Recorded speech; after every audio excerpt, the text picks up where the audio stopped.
Welcome to the Violet Flame YouTube channel. Don't forget to subscribe and hit the like button. We would be very grateful.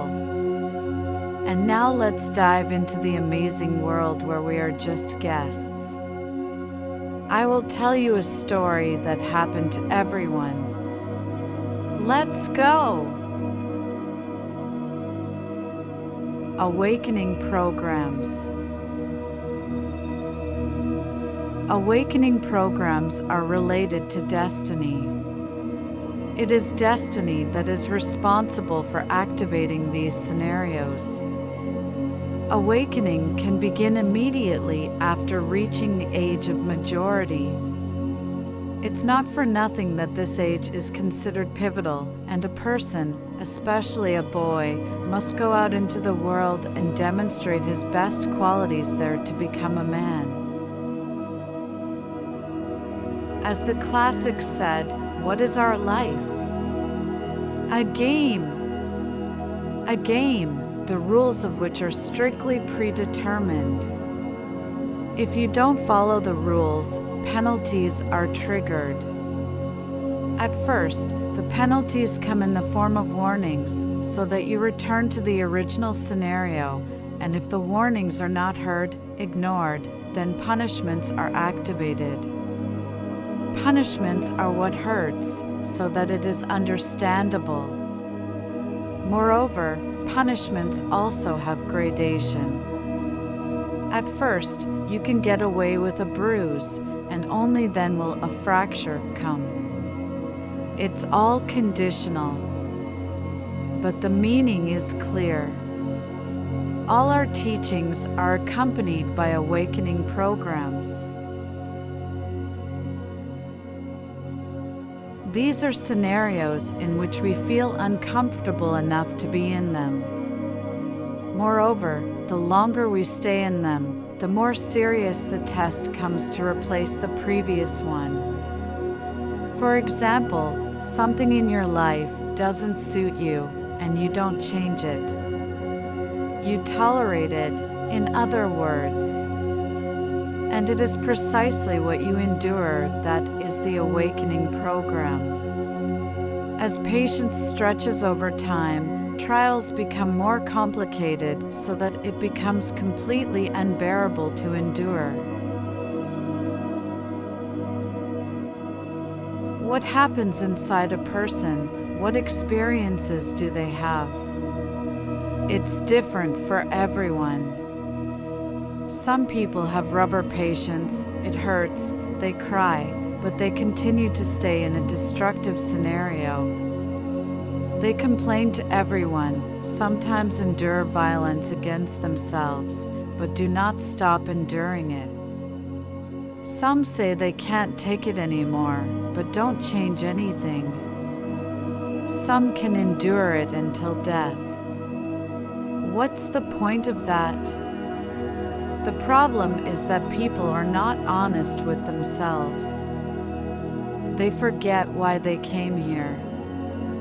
And the way out of the chain of events is unclear to them. They don't know where to start. Everywhere there are compromises. You can't change this, don't touch that.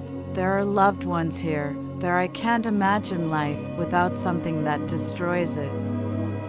And there is also a syndrome when they feel sorry for and justify the abuser. Where to start? Stop. Stop all the scenarios of your life. Stop the running thoughts. Let the stop game come into play a little bit so that you can look around, look at yourself, assess the situation. It doesn't take much time to do this. You just need to set a goal. And maybe one moment is enough to understand everything. Fate is not our enemy, and the universe is not our enemy. It reflects us. What we send out into the world, it returns to us. Remember the law of karma? We've figured out how to stop the scenario that's happening in the physical world.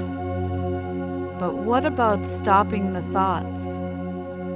Sometimes we can't find the stop switch in our head right away because we dive so deep into our thoughts that we forget about everything else. Some people have a quick mind, which is a state of mind where the speed of information processing is simply off the charts. When someone starts talking and you already know how the conversation will end and everything is predictable and boring, it can be exhausting. These people are very efficient employees in the workplace, and their train of thought reaches such a speed that they can become tired simply from racing their thoughts all day. This takes away a lot of our energy. The efficiency of the mind completely shuts down the creative element in a person. They simply don't have time to think about it, and even when they start to try something, it immediately becomes boring because it requires perseverance to achieve anything.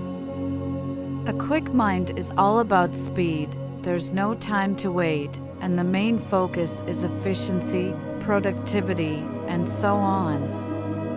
Creativity is for weaklings when there's nothing else to do. I'm kidding. I've been there. And when you realize that it's not possible to be alone, even with yourself, because there's a whole corporation in your head, and you can't stop it. Step by step, you need to stop everything around you. That's the rule. You can stop the racing of your thoughts in your head with the help of meditation or other spiritual practices. It won't work the first time, but after a couple of weeks of daily practice, you'll notice that you can be alone with yourself and it's quiet in your head. There may even be a feeling of emptiness, but don't confuse this state with the absence of the mind. I'm kidding again.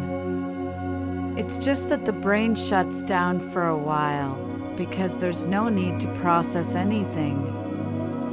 This is normal. From this state, you can fully feel the state of your affairs and make informed decisions about what to do and where to go next to come to the original scenario.